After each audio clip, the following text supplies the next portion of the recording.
Hello, everyone, and welcome to the final day of the 2021 Section 3 Final Rule Training Series. My name is Midori Benson with ICF, and I am your host today. Before we begin, I'm going to run through just a few logistics. All participants have been muted upon entry. Please submit all content-related questions via the Q&A box. Throughout the webinar, if you have any technical issues, please request assistance through the chat box. When requesting assistance for technical issues, please send your message to me, the host, and I will work with you directly to resolve those issues. As mentioned before, please submit all content-related questions via the Q&A box to all co-hosts. The chat box and the Q&A box can be found on the right-hand side of your screen. If you do not see the Q&A box, look to the bottom right-hand corner, select the button with 3 dots, and click on the Q&A icon. The Q&A box will then appear in the panel to the right of your screen. Today, we will again be using breakout sessions. The same as yesterday, I will move participants into the same sessions of about 12 to 15 people. Please make sure to select that Join Now button, and if you do not see the Join Now button, it might be on your secondary monitor. As a reminder, if you don't select the Join Now button, you will stay in the main room and you will not join the main session, the breakout session. Please note this webinar is being recorded. Now, I'd like to turn it over to my colleague, Les Warner, to begin today's webinar. Les? Great, thanks, Medora. So we have our same team assembled today. Andalyn and I will be the trainers, and we have Benita and Hidayah as part of our group. So welcome back, everybody. So let's just take a look at where we are with the agenda. So we started out the first day going through the basics of the rule, all the definitions, and then finished that up at the beginning of yesterday and spent the rest of yesterday's session talking through planning and implementation.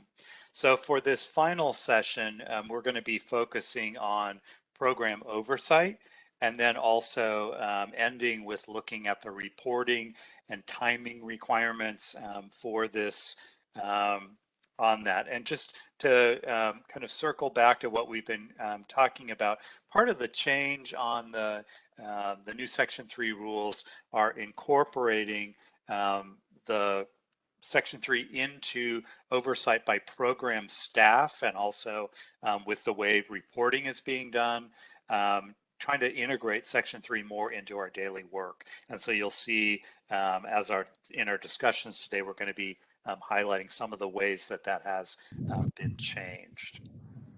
So you should have also received, as usual, a link for the presentation materials for today. And we have a final tool that we'll be mentioning later, which is a checklist of compliance elements to keep in mind. And then, of course, we'll be using the exercise, same materials that we've been providing all along. All right, so let's do sort of a quick recap from yesterday. So we began the session yesterday by wrapping up our discussion on the safe harbor benchmarks.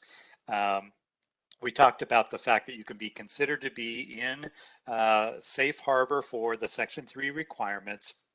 And we kept using the term of in the absence of evidence to the contrary, if you're able to certify that you have met the benchmarks that we've talked about, met or exceeded the applicable benchmarks, and then also followed the required prioritization of effort. And so we went through yesterday the prioritization of effort definitions, and we kind of highlighted the fact that there are separate prioritization of effort for public housing assistance versus for housing community development funds. We also spent quite a bit of time talking about Section 3 plans. So we said that, although they're not required, they're probably going to be essential to have a policies and procedures, have a plan of action to make sure that you're going to implement your program in compliance with Section 3, and that you will have effectively communicated with all your partners so that they understand what the requirements are, understand the definitions that apply. And then we talked about things like the form that they're expected to use and the timing on this, and kind of breaking out everyone's responsibility on that. We looked at sample certification procedures for both workers and businesses yesterday. And I would just reference that we mentioned that those links with those sample forms will not remain active. So we would really recommend that you copy those and save them in case you'll want them for future reference. So Andelin took you through talking about the opportunity portal, which helps create those linkages between the funding recipients, the Section 3 business concerns, and Section 3 workers. And the fact that, using this, we could not only post contract opportunities, but also, jobs and training opportunities, and try to create those linkages. And Section 3 workers could post their resumes so that employers could locate potential applicants for that. And we ended then talking through certifying Section 3 and targeted Section 3 workers. And we looked at the slides, I think maybe 37 and 38 yesterday, which were those definitions of here are each of the different alternatives you can use to be able to meet that definition of a Section 3 worker. Those would be very important for folks to not only know, but also make sure then the forms that you are using and the methodologies are aligning with what those requirements are. And we also mentioned about our Section 3 business concerns. And then we ended talking a little bit about recruitment and capacity building. Part of that being this idea that if we can get Section 3 business concerns to participate in our program, that really simplifies the process on being able to meet those benchmarks because of the presumptions of their workforce qualifying as Section 3 and targeted Section 3 workers. All right, so with that, I'm going to hand things off to Andelin, and she's going to take us into Module 3. Thank you, Les. All right, Module 3 is all about program oversight. In this module, we're going to discuss program oversight responsibilities and best practices. We will review the basis by which HUD may conduct a compliance review, and we'll also provide examples of the types of information that could be used to prepare for a HUD compliance review. We will review record-keeping requirements as well as the process for filing a Section 3 complaint.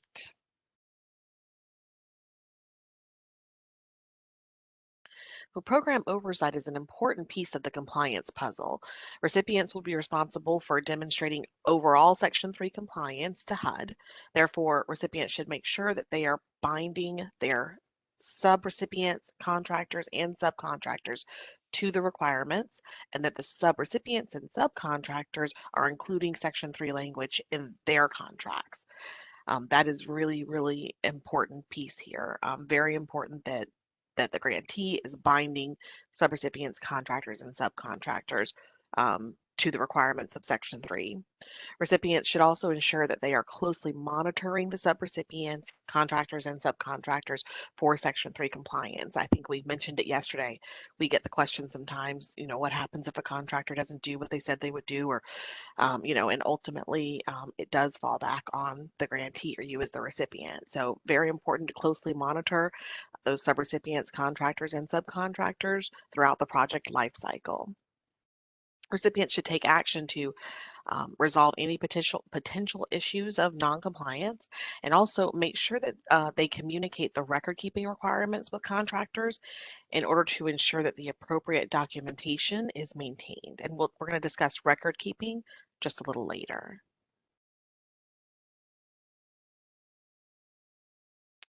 All right. Recipients should develop a process to determine how often they will monitor contractors and subcontractors and in what manner, whether that's going to be on-site monitoring or desk reviews or both. Examples of criteria which may prompt a more frequent monitoring cycle include the number of complaints that the recipient has received, evidence or indication of potential noncompliance based upon reported information, the contractor's need for technical assistance, and projects that include a large amount of funding might require just a little bit more oversight and monitoring than others. To make it easier on the recipient as a best practice, recipients should develop procedures and implement a process for tracking subrecipient, contractor, and subcontractor compliance. Tracking is not required, but it allows you to quickly resolve issues of noncompliance when they occur, and it allows you to evaluate program performance and make changes as they're needed. One procedure that could be implemented to assist with tracking is requiring subrecipients, contractors, and subcontractors to submit reports during an established time frame. For example, you could include in your Section 3 plan that reports need to be submitted on a weekly, monthly, or quarterly basis. Examples for tracking labor hours include utilizing time and attendance records, payroll records, Excel spreadsheets are great, developing a reporting form, or utilizing Davis-Bacon certified payroll to track labor hours. If Davis-Bacon is also triggered by your project, then you kind of have those labor hours already on your Davis-Bacon certified payroll. So that's a good way that you can track those. Going back to tying the the tracking to certain time frames. You could tie it to weekly, monthly, or quarterly time frames, or you could tie it to draws. That's another way to ensure that you're meeting compliance along and along. If folks can't draw until the paperwork is in, then that's generally helpful. All right, so we mentioned Davis-Bacon. There are opportunities to streamline Davis-Bacon and Section 3 tracking on HUD-funded projects where the threshold and criteria for both Davis-Bacon related acts and Section 3 apply. Recipients can use certified payroll submissions to track total labor hours, Section 3 labor hours, and targeted Section 3 labor hours. The wage determination that will apply for a particular project should be determined by the grantee prior to contracting. So this is now specifically talking about Davis-Bacon and that prevailing wage rate. Um, Davis-Bacon wage rates will be the minimum prevailing wages in the locality as determined by the U.S. Department of Labor. To find a general wage decision to include in the bid documents, the grantee can pull one from their locality at sam.gov. For more information regarding the Davis-Bacon Act applicability, you may contact the Regional Davis-Bacon and Labor Standards Office in your region by visiting hud.gov, their office website.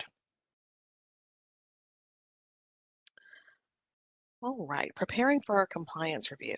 Occasionally, HUD may conduct a compliance review of a recipient agency to determine compliance. Compliance reviews can result from several sources, including a complaint implying systemic problems, evidence of potential noncompliance noted during routine program office monitoring, and indications of noncompliance as found in required reports to HUD.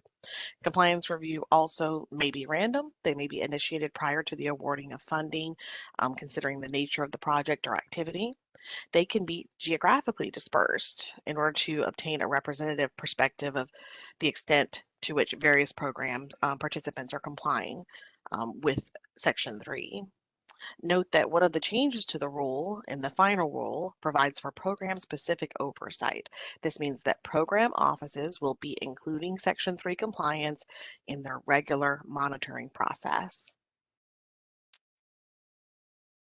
Right. And now it is time for a knowledge check. Oh boy, here we go.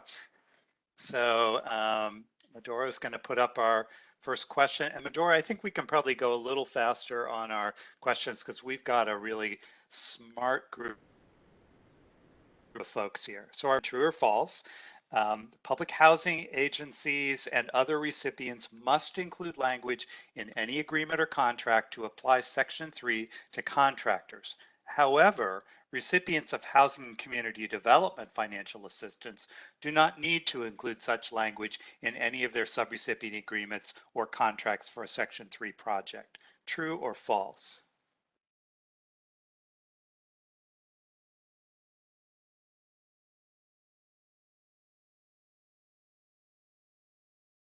This one's false. The requirements are the same for both the public housing assistance and the HCD financial assistance. And really, that language that you include in the agreements is really the key way that you are able to enforce those requirements, and also one of the ways that we communicate that. So if you wanted to look at the regulatory reference on that for public housing financial assistance, that's at 7517.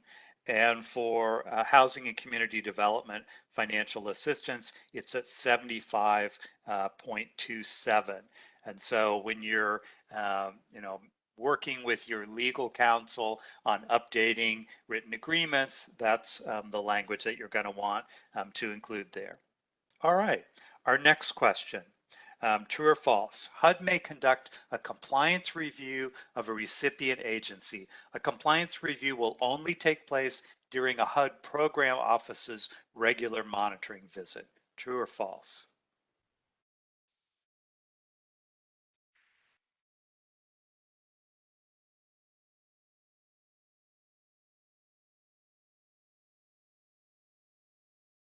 So this one's also false. It probably is the most likely time that you would have a Section 3 compliance review, but those compliance reviews could also be done randomly. I think as Andelin mentioned, they might be done on a geographical basis. They might be based on complaints that were received for that particular recipient.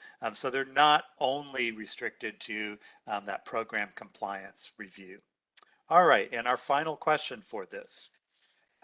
Section 3 provides a preference for women or minority-owned business concerns. True or false?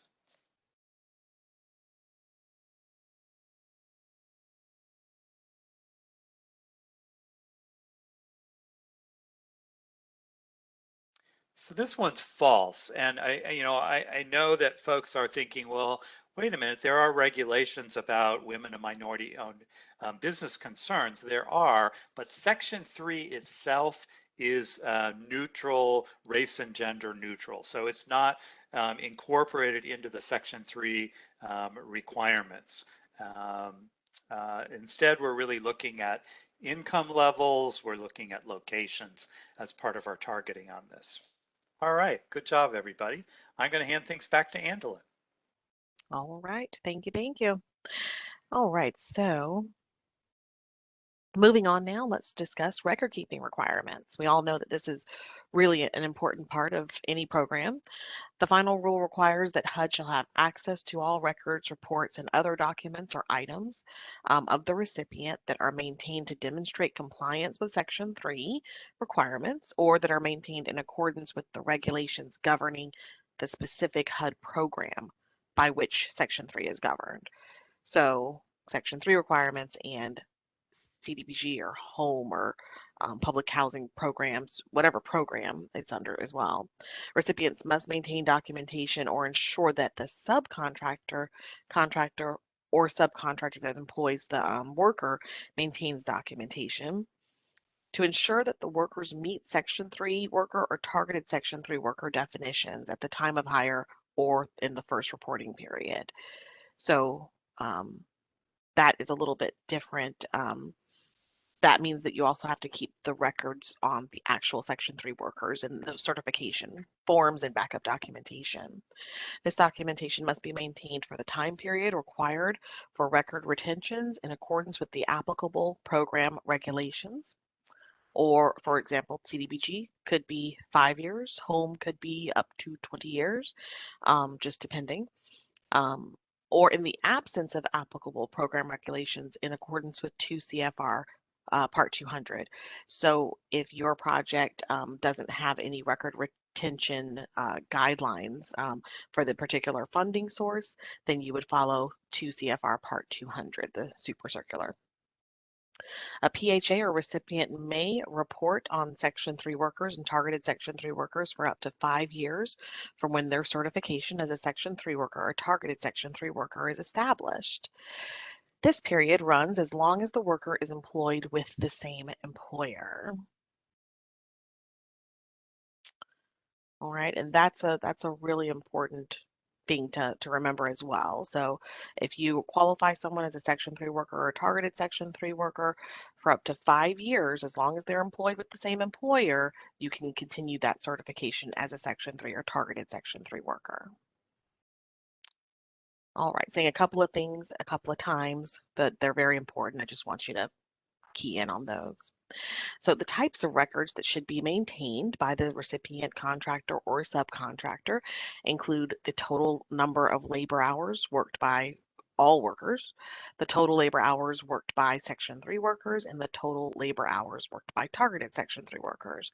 You also need to retain documentation of awarded contracts and subcontracts to businesses that provide employment and training opportunities um, per the prioritization requirements. Documentation that supports the qualitative efforts that were made to meet the Section 3 requirements, and Section 3 worker, targeted Section 3 worker, and Section 3 business certification documents and backup documentation. So let's talk through those certification records. I think we saw this a little bit earlier, but we're going to go through it again. This was in Module 2. These are the types of Section 3 worker records that must be maintained. So for a Section 3 worker, one of the following must be maintained. That worker can self-certify that their income is below that 80% AMI income limit. And again, that's individual income for the MSA that they live in. A worker can self-certify of participation in a means-tested program like public aid or Section 8 assisted housing. You can get certification from the Public Housing Authority, the owner, property manager of project-based Section 8 housing, or the administrator of tenant-based section housing that the worker is a participant in one of their programs. The employer can certify that the worker's income from that employer is below the income limit when based on an employer's calculation of what the worker's wage would be if it was annualized on a full-time basis, or an employer can certify that the worker is employed by a Section 3 business concern, that the worker works for them and they're a Section 3 business concern. So one of those records must be maintained, the certification and backup documentation. Okay. As far as a targeted Section 3 worker, we're going to go through this again. Again, this was in Module 2, but just very important. So for public housing financial assistance, these are the types of certification records that must be maintained depending on the criteria under which the worker qualifies. So it could be a self-certification, employer certification, or a certification of residency for public housing or Section 8 housing. For housing and community development financial assistance, types of certification records that must be maintained, again, depending on how you qualified that worker, includes self-certification of being a youth build participant, employer certification that they're employed by a Section 3 business concern, or confirmation of residency within that project or service area. Remember that in cases where housing and community development assistance is included in a project with public housing financial assistance, there are two subparts that may be used for housing and community development assistance. Therefore, the documentation may look different than what's shown here if you're following subpart B instead of C for that housing and community development assistance. Note that HUD does not prescribe any specific forms of evidence to establish eligibility. It's up to the recipient. That backup documentation that we were talking about is up to the recipient to determine if additional specific forms of evidence to establish eligibility is required for their programs. All right, and the complaint process. Complaints alleging failure of compliance may be reported to the applicable HUD program office or to the HUD local field office. If the Office of Field Policy and Management receives complaints, they will refer those complaints to the appropriate HUD program office. So if it's a CDBG project, then that's going to go to the CDBG office, and likewise for other programs. If the HUD program office ends up finding that the complaint has merit, then there will be a formal process. And here we are at another knowledge check. All right. And looks like our polling is opening here. So our first question is true or false. A PHA or recipient may report on Section 3 workers and targeted Section 3 workers for up to 5 years from when their certification as a Section 3 worker or targeted Section 3 worker was established. This 5-year period runs as long as they are low or very low income. True or false? So read this one carefully.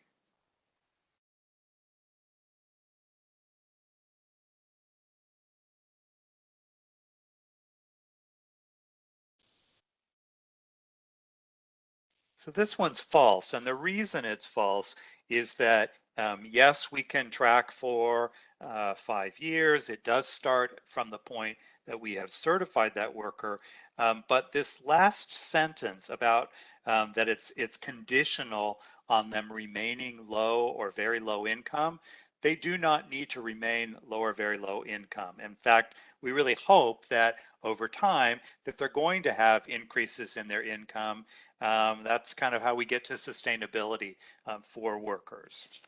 All right, our next question. And let me Um, just add, what it does depend on is as long as they're employed by the same employer. correct, That's what yes. that. Yep, Okay. yep. Sorry, Liz. All right, so here's our next one. A project that was committed on October 1st, 2021 that includes $125,000 of public housing financial assistance, in this case capital funds, and 50,000 of housing community development assistance, CDBG, would need to comply with the Section 3 final rule.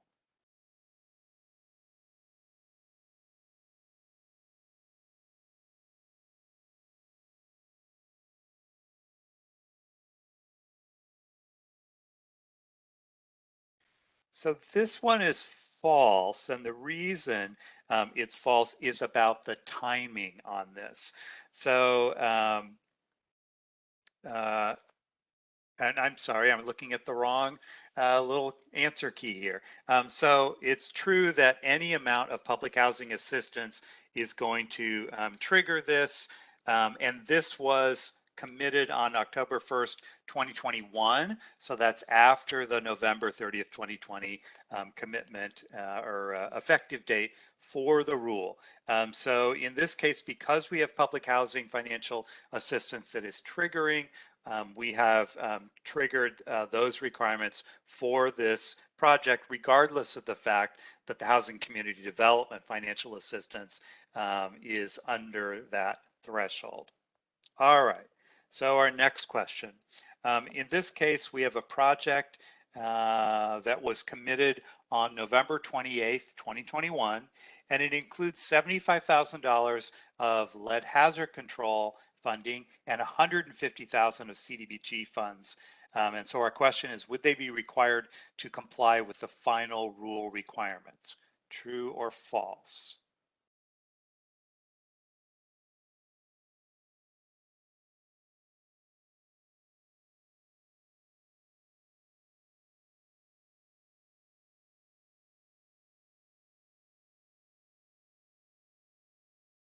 So this one is false, and the reason we have to kind of look at this. So in this example, we are applying the thresholds to make that determination.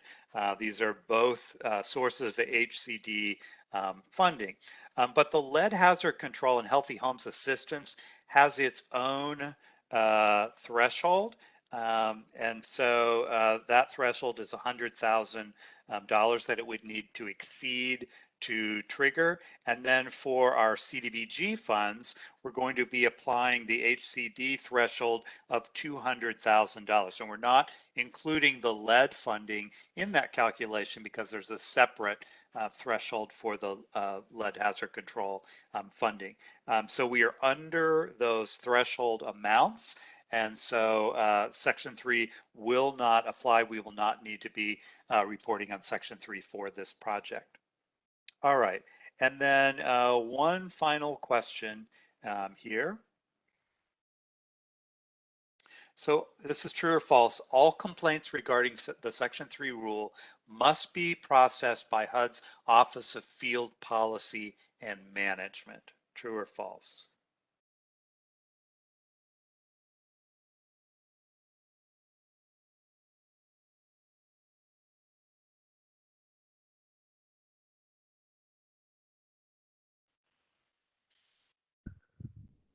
So this is false, and let's kind of take a look at that.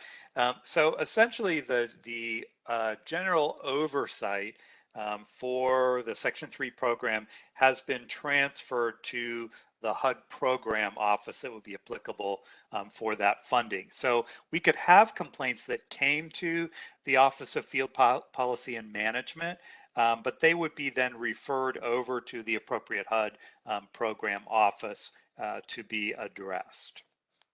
All right, that takes us to the end of our knowledge check. Angela, you want to prep folks for the exercise? Absolutely. We're going to go right into the breakout rooms. You should see a pop-up on your screen in just a moment that remember to push the button so that you can join the breakout rooms. And today is day 3, guys. So I know we're almost at the end. Let's have fun and power through.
So right now my group will be presenting, and I know it's showing that it's a Penny Campbell, but her name is actually Shannon, I want to say.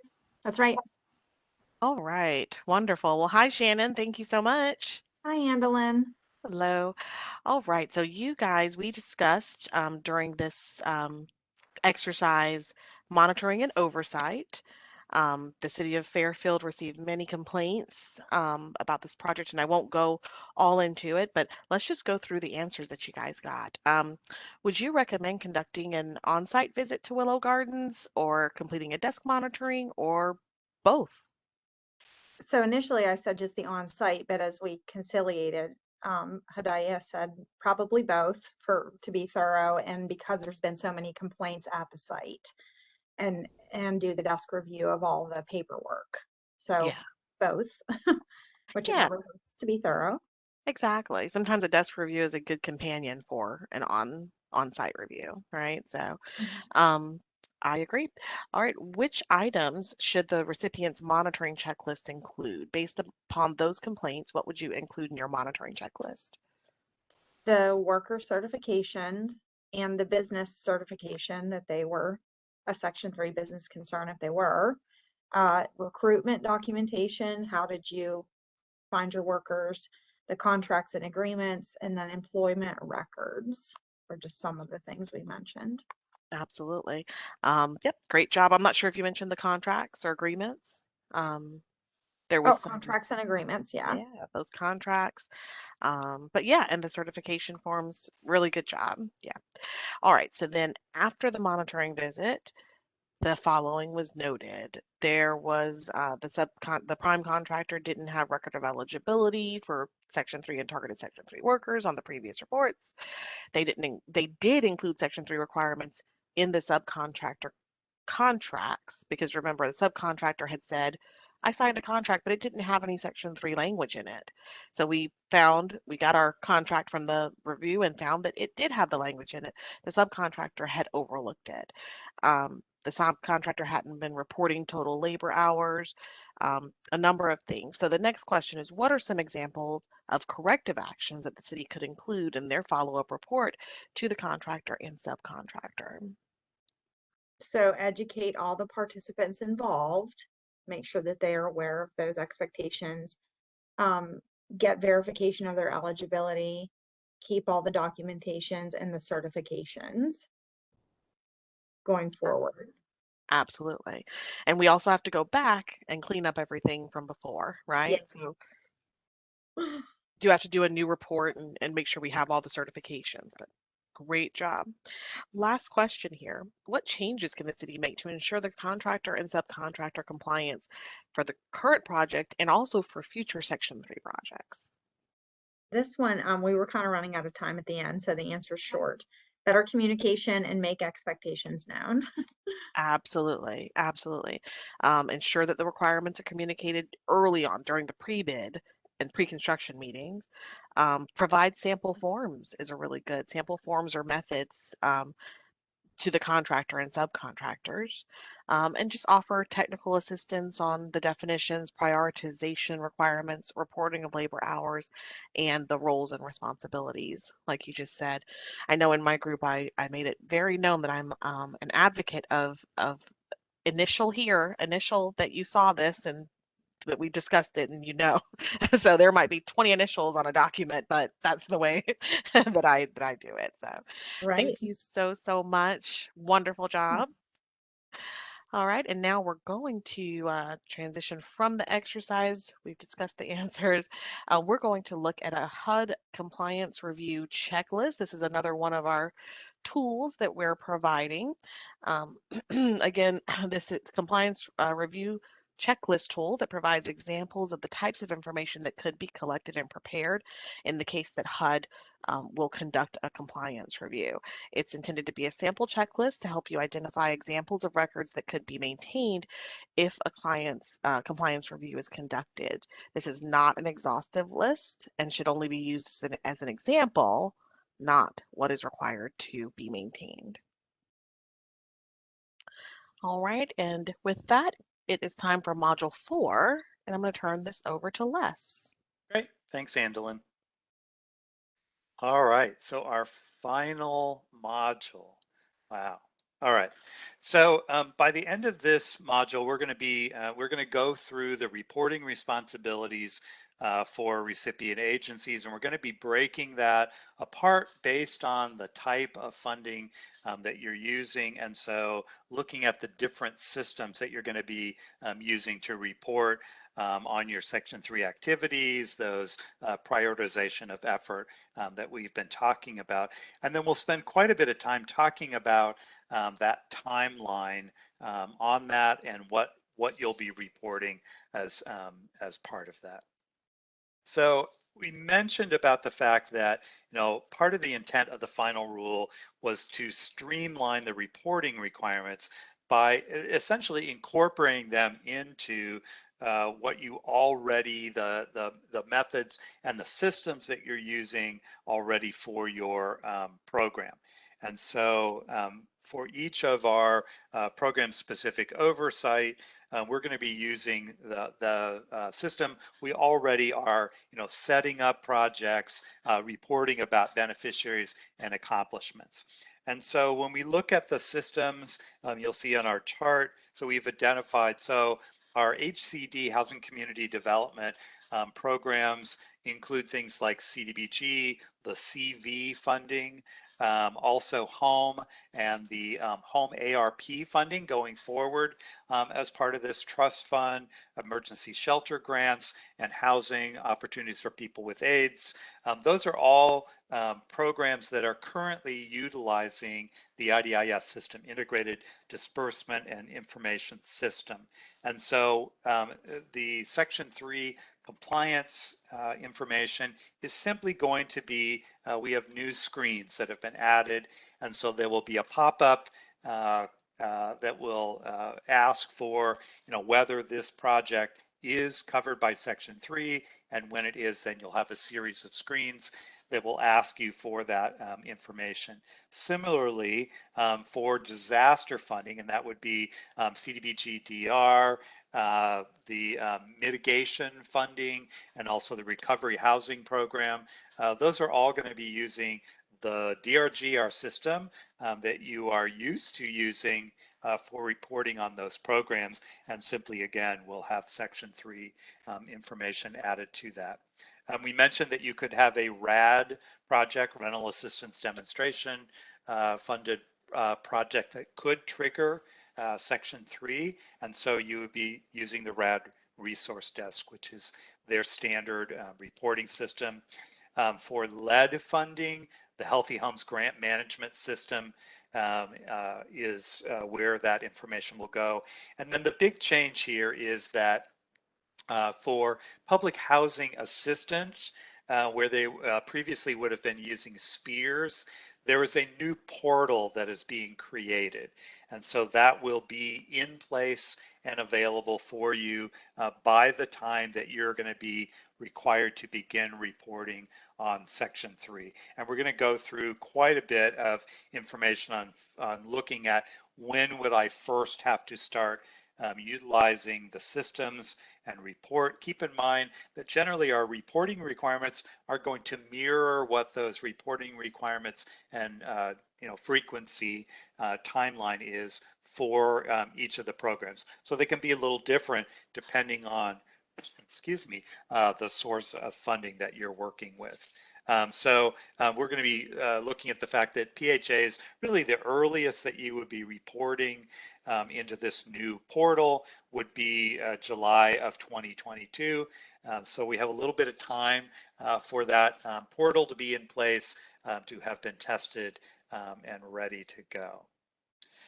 So really we're reporting on the same data across each of these programs. We're going to be looking at, total labor hours for that project or contract. In some cases, that will be total labor hours for the fiscal year versus for the total project. And we'll kind of, as we go along, kind of point some of those out. Once we've plugged in the total hours, then we're going to be providing the Section 3 labor hours. the targeted Section 3 hours so that can be calculated on whether the benchmarks have been met. And we will be then providing information about our prioritization of effort or certifying to that. And in cases where we have failed to meet those quantitative benchmarks, we will also be asked about our qualitative efforts and have to report on that. And we'll look at examples on this as we go along. So keep in mind, we're going to be counting labor hours for certified Section 3 and targeted Section 3 workers for up to 5 years from when that status was first established. And employers are not required to have a time and attendance electronic system. We also could accept a good faith assessment of what those labor hours were, and that would be sufficient to be able to enter that data. So we're going to take another look at, we looked at these, I think on day one, kind of thinking about when, what rule applies and when on this. So as we mentioned, you know, most grantees are going to have a whole number of open projects. Some of those will fall under the old rule, some of those under the new rule. And so those legacy projects are contracts that were executed or projects where we committed funding prior to the effective date of the new rule, so prior to November 30th, 2020. And so for all those legacy projects, we're going to follow the old rule. You're going to maintain those records, but there's no reporting as part of that. So we're not going to be using the SPEARS system to report on that. We also will have projects that are what we call transition projects. So these were projects or contracts that were executed between the effective date, November 30th, 2020, and then our reporting deadline or effective date of July 1st, 2021. So these projects were funded once our new rule, 24 CFR Part 75, was in place. So they do need to follow the final rule. They will, of course, have to have records in place. And Angela just was talking about some of the records that would need to be in place to demonstrate compliance. But again, they are still not required to report on these projects. Now, as we mentioned before, and I want to just return to that, we now have programs that are issuing their own notices. So for instance, the OBGA Office of Block Grant Assistance issued a notice, CPD Notice 2109.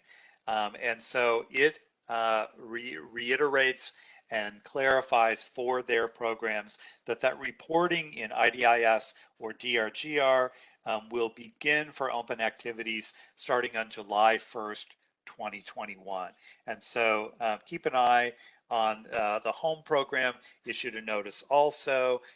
We may see some additional notices that would be issued. And so, you know, we're talking about the Section 3 rules themselves, but as we have additional guidance from specific programs, you'll need to keep an eye on those and follow if there's more specific guidance provided.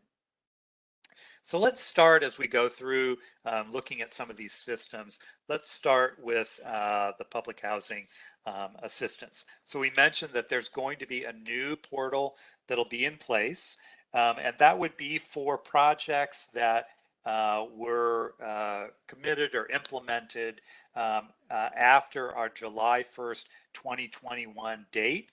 And so that's our reporting, where our reporting begins on that. So the timeline on this is going to be triggered for activities that started after or as part of that first fiscal year that began July 1st, 2021 or later.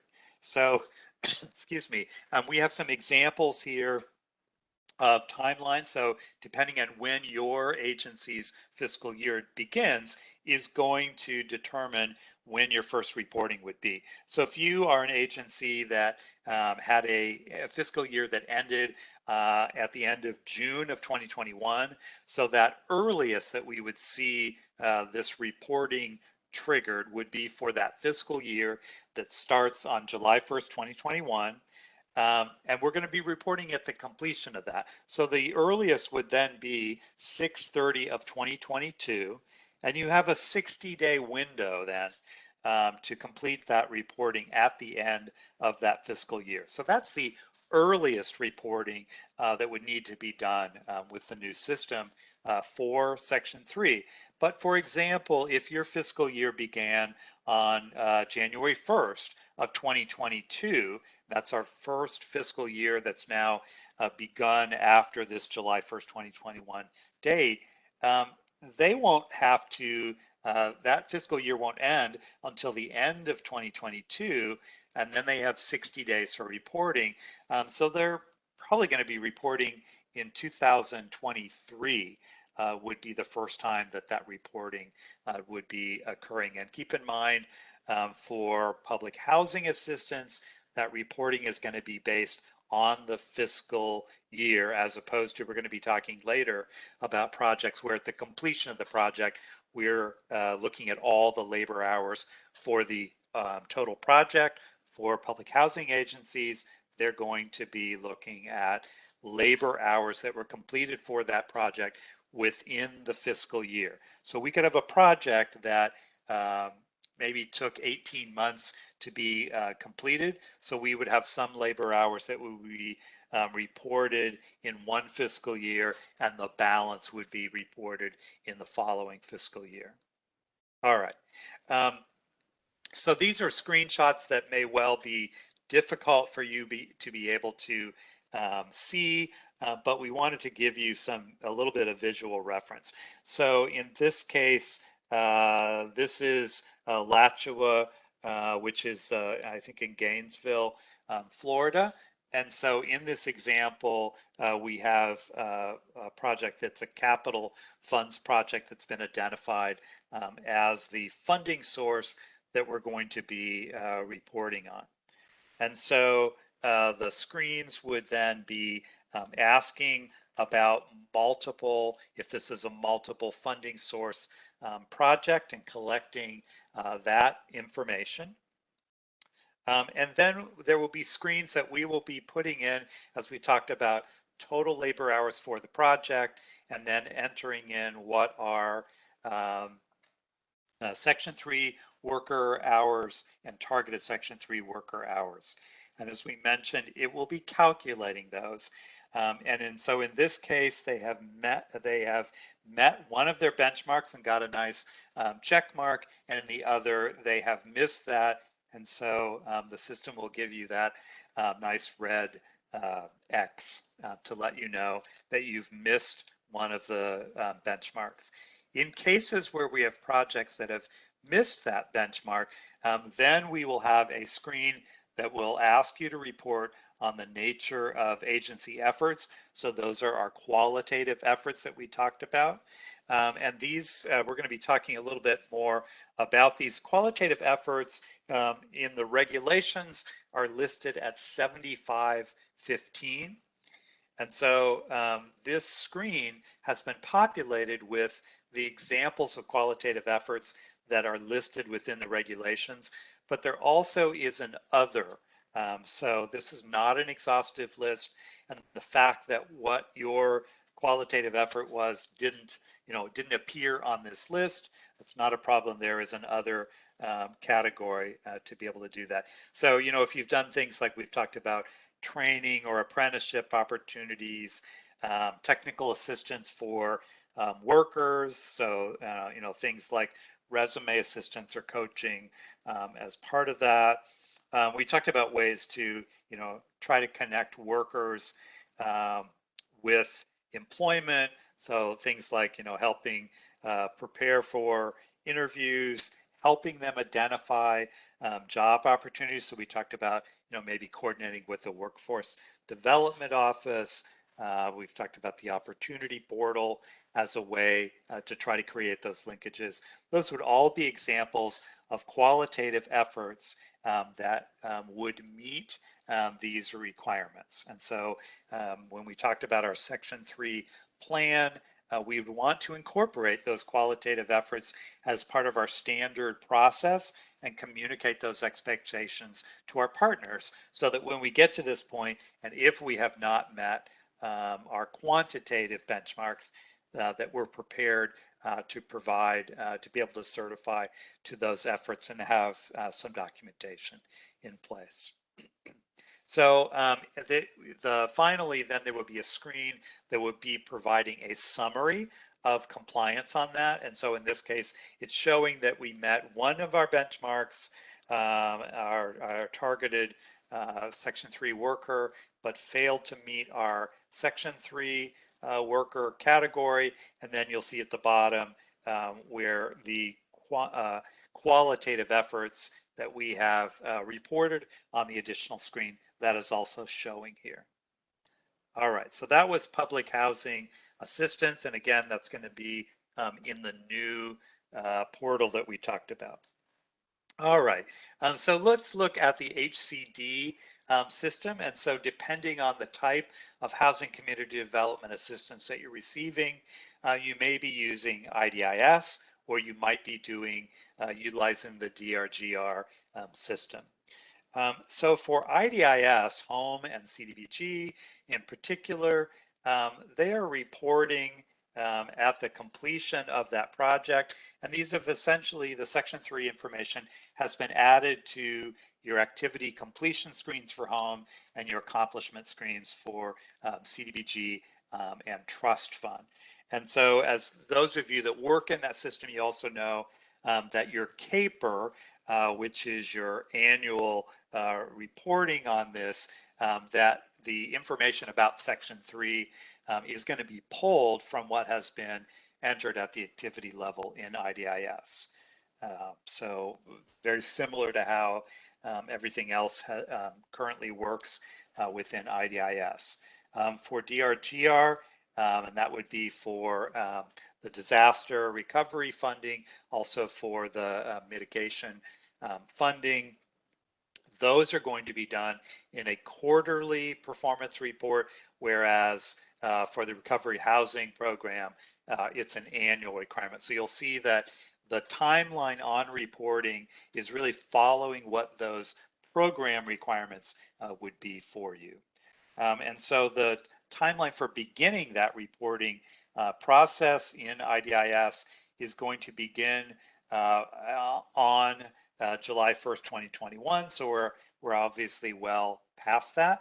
And so it either would be at the completion of my home CDBG trust fund project, or it would be for my quarterly performance reports and annual performance report. So let's take a look at the screenshots on this. So this is IDIS now. And so in this case, we are identifying the project itself and the source of funding. And there will be a question about whether Section 3, this project is covered or triggers Section 3.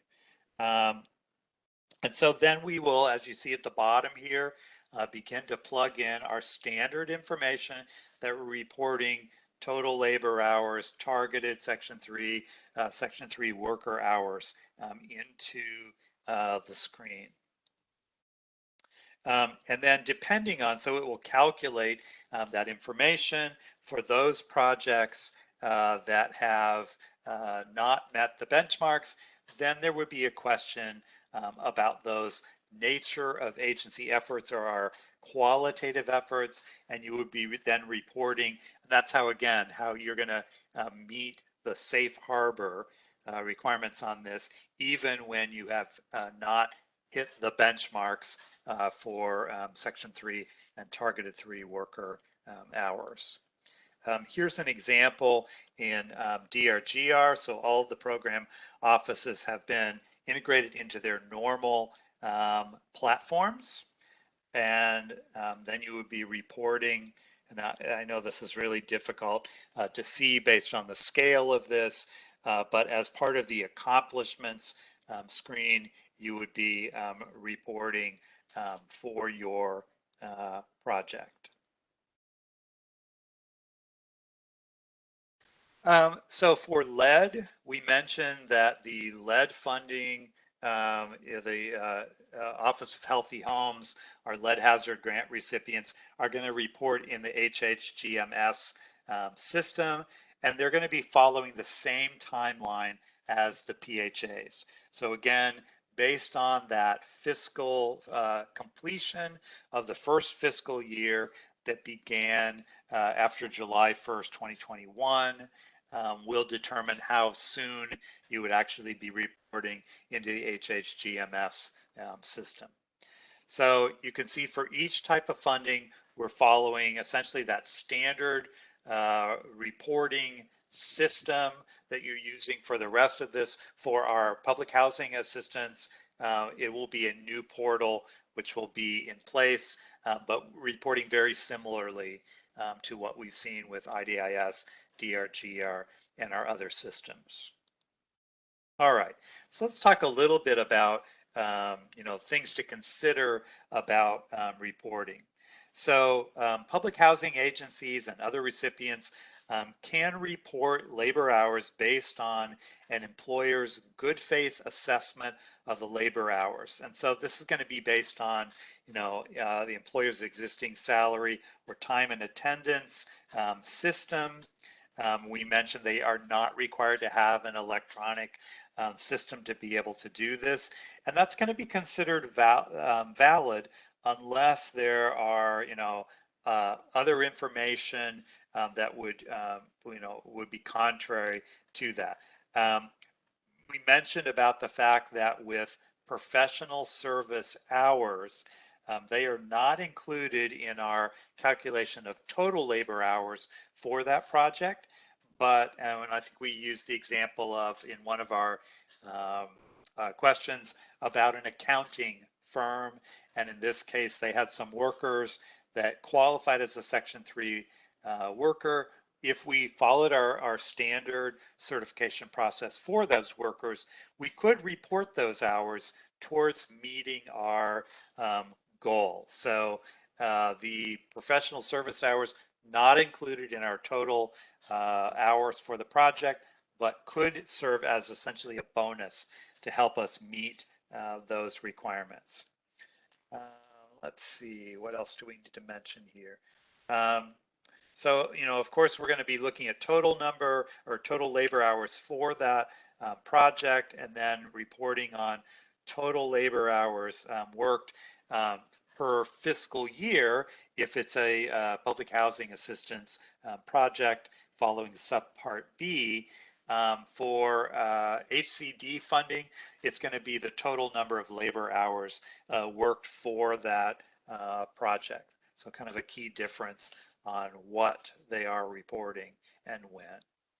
All right, so let's talk a little bit about, and we've kind of mentioned this, about qualitative reporting activities, and you've seen the screens that would be populated within our reporting systems for you to be able to report on, how I met the qualitative requirements on this in the absence of meeting those benchmarks. So I think I mentioned before, the regulations themselves at 7515B provides that list of qualitative reporting, and that's the basis for what you're going to see within those reporting systems that's populated on that screen. But as I mentioned, it is not an exhaustive list. There is an other category on each one of those, and so you do have the ability to report other things that would be considered valid as part of that. So we mentioned things on outreach, our sort of classic holding the job fair, doing some kind of direct outreach maybe to residents of a public housing agency, property, maybe working with that resident council to let folks know about job opportunities or training that might be available. We've also talked under outreach about things efforts being done to try to identify and then secure bids from Section 3 business concerns. So that would all be a qualifying effort on that. We had a question in our breakout group about, I may have projects that don't actually create any jobs, but as part of our procurement for contracting, we could be looking to try to do outreach and get bidders to participate who are Section 3 business concerns, and that would qualify as a qualitative effort on that. We talked about things like promoting the opportunity portal, and that would be another way to do that.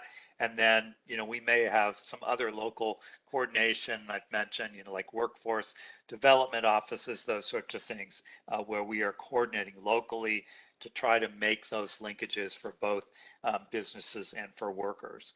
Under capacity building, anytime we're able to create some training opportunities will help us to get qualifying workers.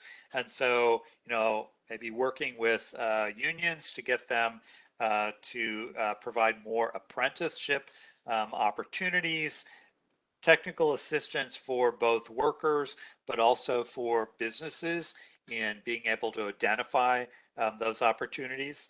And then we may have some examples where in trying to have qualifying Section 3 business concerns, they may need some coaching on how to be a viable bidder. And that might include things like, how to meet the bonding requirements or other guarantees that are in place, how to put together viable bids. And so we might have other programs that are working with prospective businesses, helping them prepare to be competitive. That might include some literacy, financial literacy training, some other technical assistance as part of that. And then we've talked a lot about connections of, trying to link up businesses with contracting opportunities, help businesses identify workers, and vice versa, which would be part of our efforts on connections. So one of the sort of exceptions I wanted to mention here for a small public housing agency, and this is defined as less than 250 units, they may elect to not report labor hours. They would need to have an approved plan for permitted qualitative efforts. And so this is really focused on, since public housing agencies have no threshold, so they're not able to say, oh, well, this is under $200,000. They may have a really difficult time when it's a small agency being able to meet the quantitative efforts on that. And so they have the ability to opt out after working with their oversight agency on establishing a qualitative efforts as part of that. So they would need to work with their HUD program office on that to lay out that process. So I want to revisit, we've looked at this chart quite a number of times as it comes along. And so, we identified that when we have projects that have multiple funding sources, sometimes the rules are going to be different. So when we talked about the combination of public housing and housing community development funds, we have said, well, look, the PHA always has to follow subpart B. HCD has a choice on which subpart they're going to follow. And we've kind of talked about the fact that it might be a best practice, or it might simplify things to be able to align with subpart B, so that when you are asking contractors, subcontractors to report, that you're using the same definition of what a targeted Section 3 worker is going to be. Both the PHA and the HCD funding recipients are going to be reporting on the total project. They're going to be reporting in their own systems, but it's a determination for the HCD programs of, am I going to follow subpart B or subpart C? And that would be a decision that they would need to make up front. When we're working with multiple funding sources and they're HCD, they're all HCD funding, then they're always going to be following subpart C, but they're going to be applying those threshold tests. So we talked about lead having its own threshold where projects need to exceed $100,000 in lead hazard reduction funding to trigger Section 3. That's a separate calculation from the rest of the HCD funds, which would need to exceed $200,000 to trigger Section 3. And so again, they're going to be reporting following subpart C. They're going to be using the applicable HUD program requirements for their portion of that multi-funded project. All right, so we have a final knowledge check here.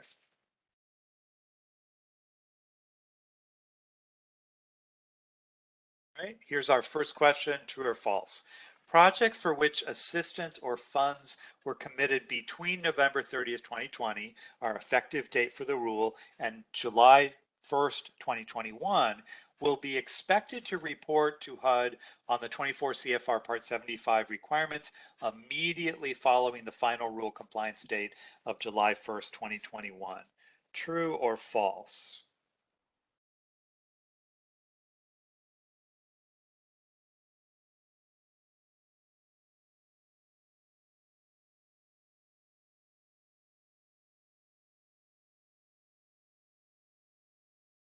So this is false, but let's kind of walk through how we got to that. So it's true that they're going to follow the new rule and that they need to have records in place, be able to demonstrate that they were in compliance with that. But it's false in that the recipients are not required to immediately be reporting. They're going to follow, as we talked about, for public housing assistance, it's that first full fiscal year after July 1st, 2021. So we mentioned that for a recipient whose fiscal year began on July 1st, 2021, wouldn't be until the completion, which is going to be 6/30 of 2022, and then they have a 60-day period to report. For HCD, it's going to be based on the specific programmatic requirements and the system that they're going to be reporting on, and that again becomes effective beginning, the earliest beginning for fiscal year or for July 1st of 2021. All right, our next question. In 7515B of the Section 3 final rule, HUD provides a list of qualitative reporting. This list is exhaustive and there are no other options for qualitative reporting. Is this true or false?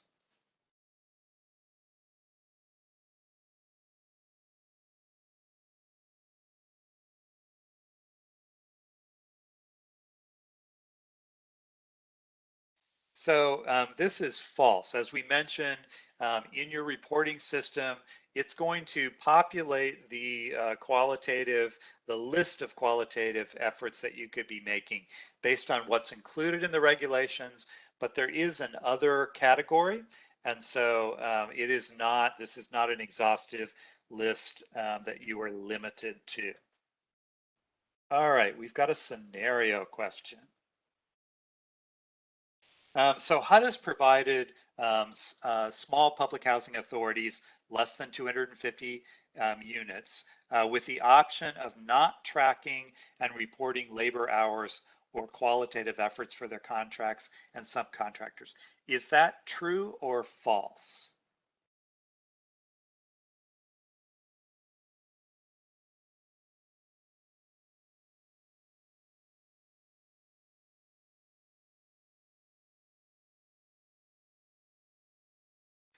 So in this case, this is true in that they, for those small entities, they have the exception on reporting on the quantitative, because we talked about the difficulty of being able to meet those requirements, but they would have to report on the qualitative efforts on this.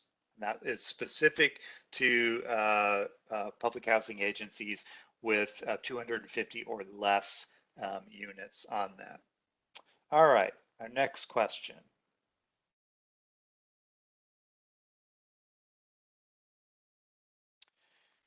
So this is true or false. Having a prior arrest or conviction precludes someone from being a Section 3 worker.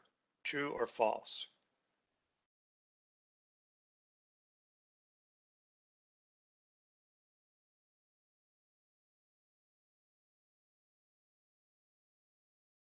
So this is false. That is not there's not a criteria blocking these individuals from being eligible as a Section 3 worker. And in fact, it's called out in the regulations that they would not be precluded from being eligible on that. All right, that brings us to the end of our knowledge check. And so I think this takes us to our, I think, Dora. Oh, Andalyn, you have control if you want to move the slide. There we go. Absolutely, thank you. And time for another exercise. Remember to push the Join Now button to go into your breakout sessions.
All right, and welcome back from the exercise. All right, Benita, can you tell us who from your group is going to be reporting out? Yes, we actually have Jennifer Adams, but I don't know if Jennifer's still having technical difficulties. Jennifer, if you're able to connect, can you do that? If not, okay. Jennifer, are you there? Okay. We do have a backup, thank goodness. Um, Janaea Jordan is going to report for us. Take it away, Janaea. Thank you. Hi. So I was volunteer. I don't know, what am I supposed to be reporting out on? Hey, Janaea. Hi. Thank you for reporting. Now we're just going to go through exercise 5 and discuss it and see what answers you guys got, and we'll talk about it together. Okay. So Sure. exercise 5 is on pulling everything together. So the city of Fairfield with the housing authority has another project. So it includes rehab of 20 units. Sources of funds include $210,000 in CDBG funds, which we know is over the $200,000 housing and community development threshold. We have $200,000 of public housing assistance, which is there is no threshold, $1 in with public housing and you're all in. So that is triggered. And then we have 150,000 of lead hazard control and healthy homes funds, and that is over the $100,000 threshold for there. So this project qualifies on all fronts. The project was committed on July 21st, contracts executed in August of 2021, and the project will be completed June of 2022. So now we're pretending that it's June of 2022, and we're going to report out. Um, Janaea, can you tell me what you guys got for what subpart of the final rule would you use for this Section 3 project? Subpart B. Absolutely. So subpart B would be used for the public housing assistance, and you can either use subpart B or subpart C for the housing and community development assistance, but it is a best practice just to go ahead and use subpart B for both for consistency and reporting. Question number 2, what subpart would you use for reporting purposes? I believe the answer that was shared was subpart B or subpart C. Yeah, it's the same question. Yeah. So again, subpart B, and you could use subpart C for the housing and community development funds, but a best practice is to use subpart B across the board. Which factors will be considered when determining if the city of Fairfield and the housing authority complied with Section 3 requirements and met safe harbor? If the 25% and 5% labor hour benchmarks were met. Absolutely. Also, if they followed the required prioritization of efforts, that's going to be a big deal. So that was on day 1. Les talked about it, and it was a slide that looked kind of like a pyramid. So those are the 2 things. Did they follow the required prioritization of efforts, and did they meet or exceed those Section 3 benchmarks? What are the reporting deadlines for this project, and which reporting system should be used? So this is a big project. Let's just break it down. For public housing funds, what system will be used and when will reporting start? I think we talked about it depends on their fiscal year for the win, and I don't think we talked about what system. Okay, absolutely. So the newly developed Section 3 reporting portal for public housing is where you would report, and you're absolutely right. 60 days after the end of the first fiscal year that starts after July 1st, 2021. So that's a little bit of math that you have to do there, but I recommend that everybody take a moment to think about when your fiscal year is and when is the first one that starts after July 1st of 2021. When does that year end, and what is 60 days after that? And that's your reporting deadline there. And that's across the board for all of the programs. For housing and community development assistance, what system would you report out in?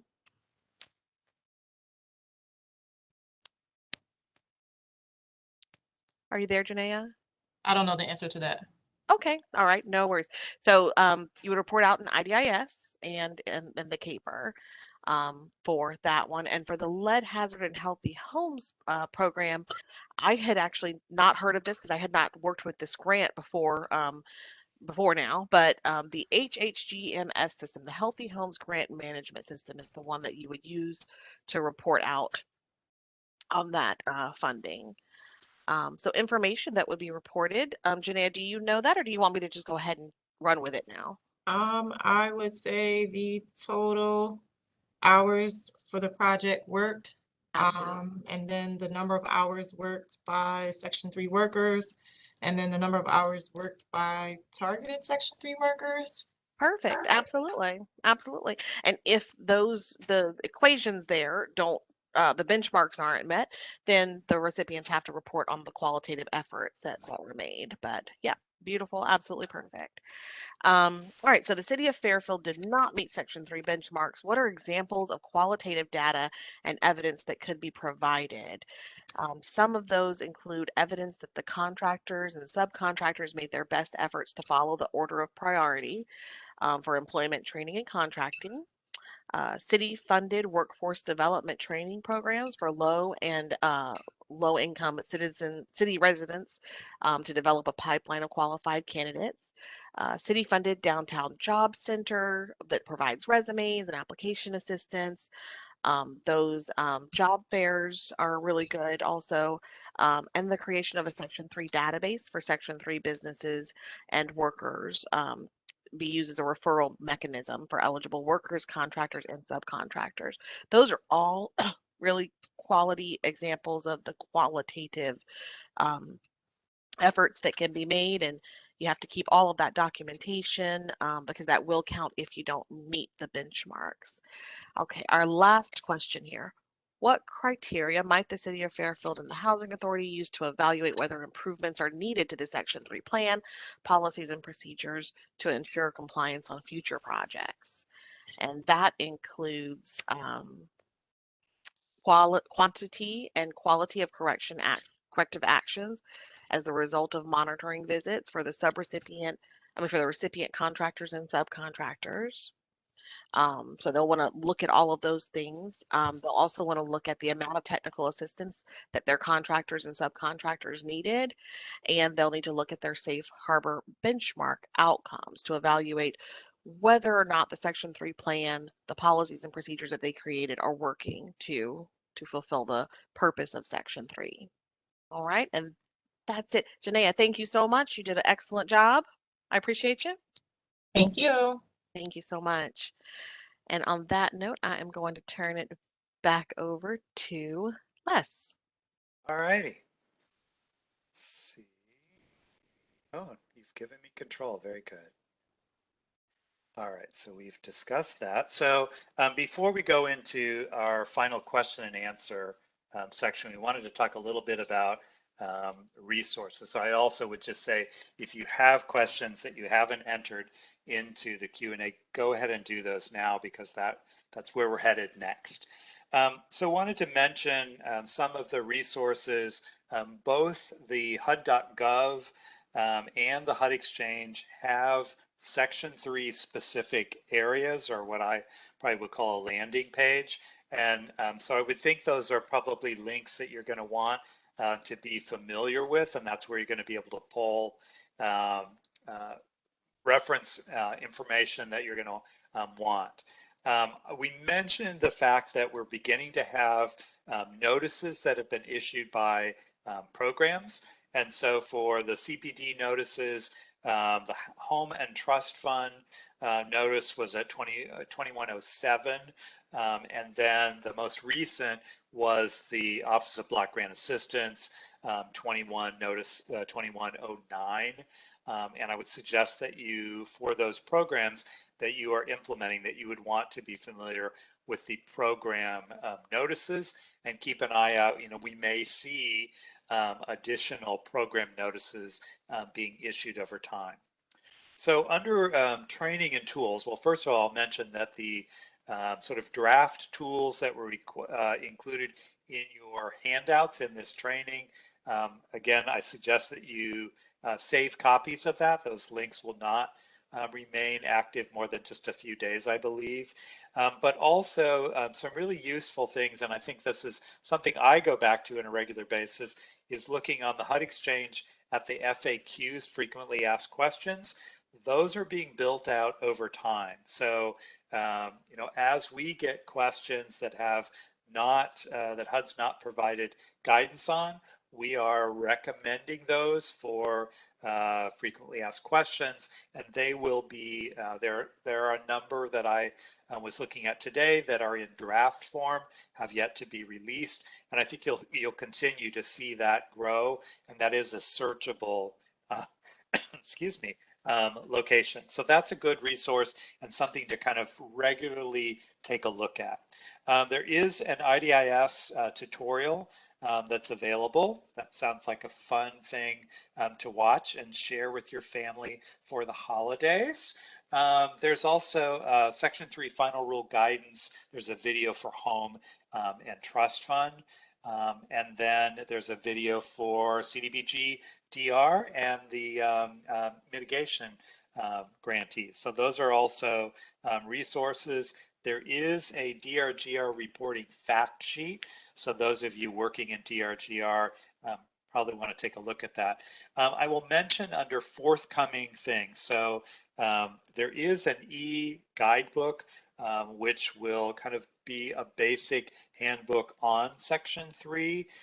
In addition to that, we mentioned the fact that it's our understanding in beta testing is this service area tool that would be important for HCD folks working in non-urban areas who are needing to try to figure out how large does that service area need to be to have 5,000 in population.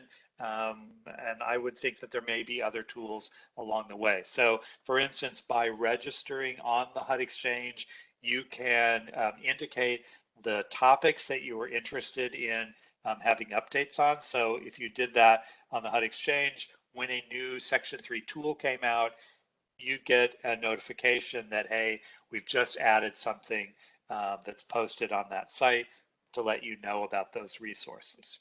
All right, so important resources, hopefully that will be an ongoing help to you.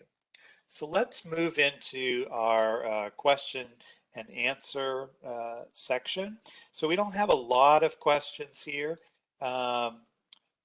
There was a question about, do we think HUD will have trainings for the new portal?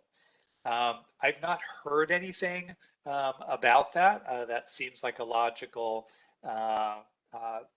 thing, and I suppose part of it depends on you know, how easy it is to operate, but we don't have any information about that yet that I know of. Andalyn, have you heard anything about training on that? You're muted, but I'm Sorry. guessing from your head nod. Sorry.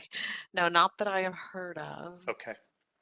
So we had another question, which I think maybe is really helpful in kind of clarifying. So the question was, as far as Section 3 regarding projects, I think I'm pretty clear.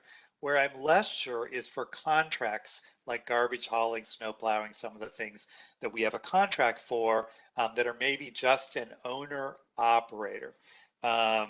Do we document that there are no employees? So first question, I had actually shot a question back to this person asking them, are you a PHA or HCD? So when we are talking on, let's do HCD first because it's kind of simpler. So with HCD, we talked about that first we're looking at what funding sources are covered.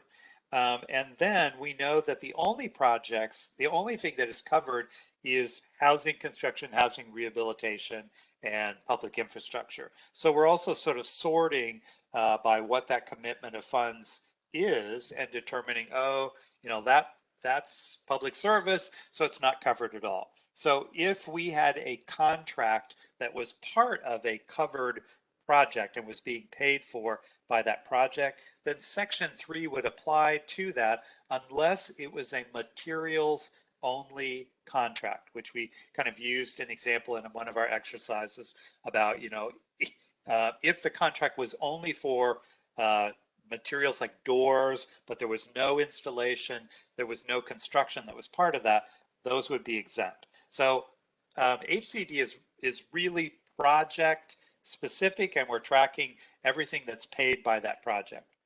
On the public housing assistance front, and I don't know, Angelin, do we have the slides loaded for day one? If we do, can you take us to slide 44? Sure, we absolutely do. Okay, so while she's doing that, so the reason I'm asking her to do that is I wanted to refresh your memory about what's covered for public housing assistance. Perfect. So this applies for public housing assistance to development assistance, operating funds, capital funds, mixed financing, and then we talked about RAD and ROS and some other things. So the reason that when I've been talking before about, well, if the funds were committed to a project on a particular date or a contract executed, is because we have contracts, particularly under PHAs, that are not specific to any, maybe to a particular project, but they are operating funds being used for things like you were listing there.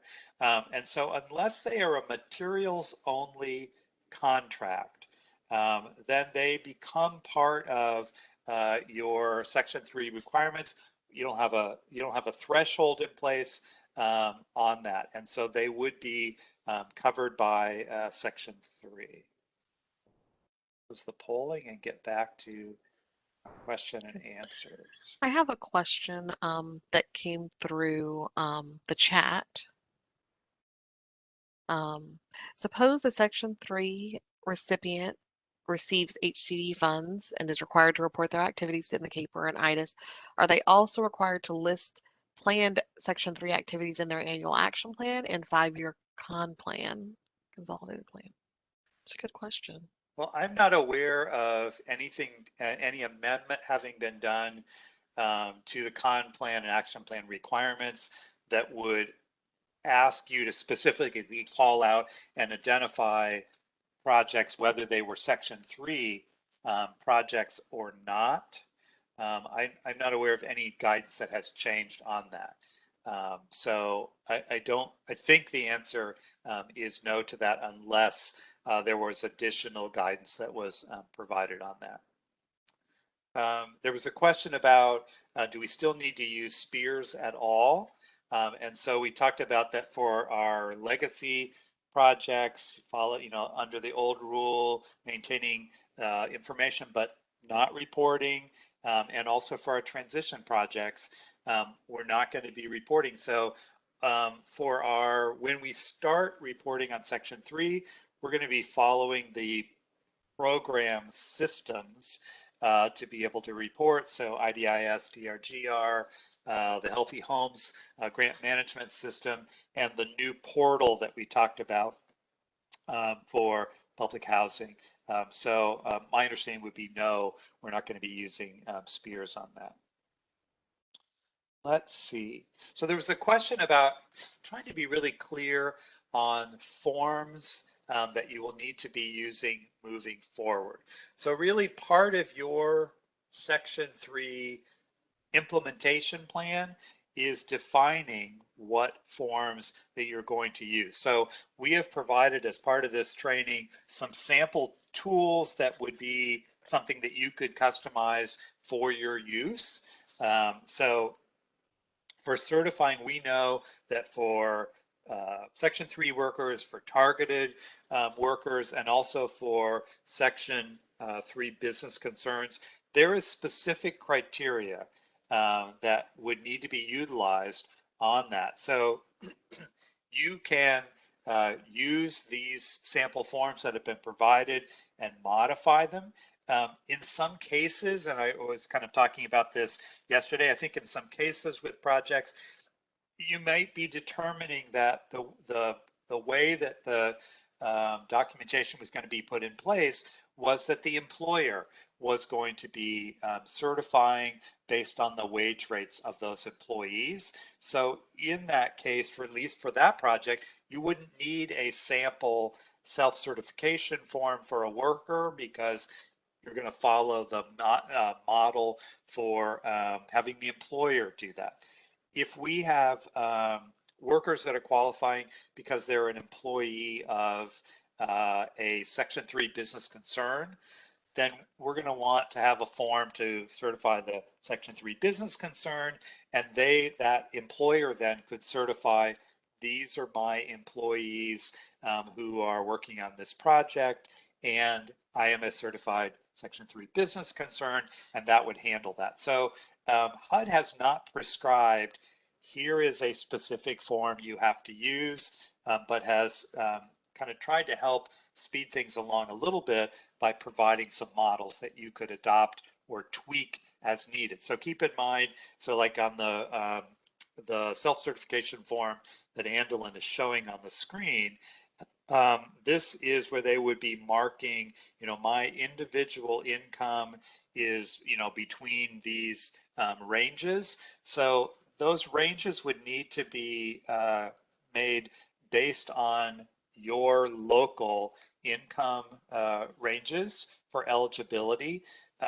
Keep in mind, we're going to be certifying that worker based on the income levels for where they reside, rather than where the work site is. So if we were in a, let's say a non-urban area where we had a large service area, we could have workers that were still in the service area, but were actually in another MSA. And so you might need to adapt forms to be able to document this correctly because of those income ranges being maybe a little bit different for some of those workers. So this is meant to get you started, but it has not, they've not really handed you something that's official that you would be using. Let's see, we have a question. If a PHA is having a project built with contracted agency using low-income housing tax credit, what rules apply? So you have to follow the regulations that apply for your funding. So if you're putting in PHA funds that trigger, and we talked about slide 44 from the first day about development assistance, operating assistance, capital funds. So if, and probably the most likely would be development funds as part of that project, then you have triggered Section 3 for that project. So as part of your language in your agreement, as you're committing funds to that project, you are going to need to include language about Section 3. And so that low-income housing tax credit developer is going to be needing to, follow these requirements, provide you the information that's going to be needed to be able to report that. And so again, this is where that making sure that all of the partners in the project understand their roles and responsibilities becomes really important. So, as early on as you're having those conversations about putting your funding into that project, reminding them, which really we do with a lot of our projects, putting in a little bit of federal dollars triggers this whole overlay of other requirements, and Section 3 becomes part of that also. There's a question about, is there a training our nonprofits can attend and get this information from HUD? I believe that this planned series is about to wrap up at the end of the year. I think there are a few additional trainings that are planned specifically for public housing agencies, but we expect that these pre-recorded sessions and the materials that we're using are going to be posted after the first of the year. So that does give you another resource. I know that there are grantees that they are choosing to do their own trainings. I've done some trainings for some of our state clients and also entitlement communities that realized that they needed to get all of their project partners up to speed on that. So there will be materials posted, I believe, after the first of the year that could be a resource for you if you were doing training on that. Let's see. We're right at the top of our hour, but let's take one more question here. Regarding additional reporting if benchmarks are not met, for construction contracts, would qualitative efforts by the PHA count towards each project as long as they were project specific? Yes, that would be my understanding. So if it's related to construction and it's a qualitative effort that would apply appropriately to that project, that would be acceptable and would count as a qualitative effort. All right, so that really brings us to the end of our time. I want to thank all of our participants in this, particularly our HUD staff, Benita and Hadaya, who have helped facilitate these. You will be getting an email in the next 24 hours with a training survey. We'd ask that you fill those out. And as part of that, if there's additional training, additional resources that you need, I would include those as suggestions on that tool, and those will go back to HUD. So this is a good way to provide them some direct feedback.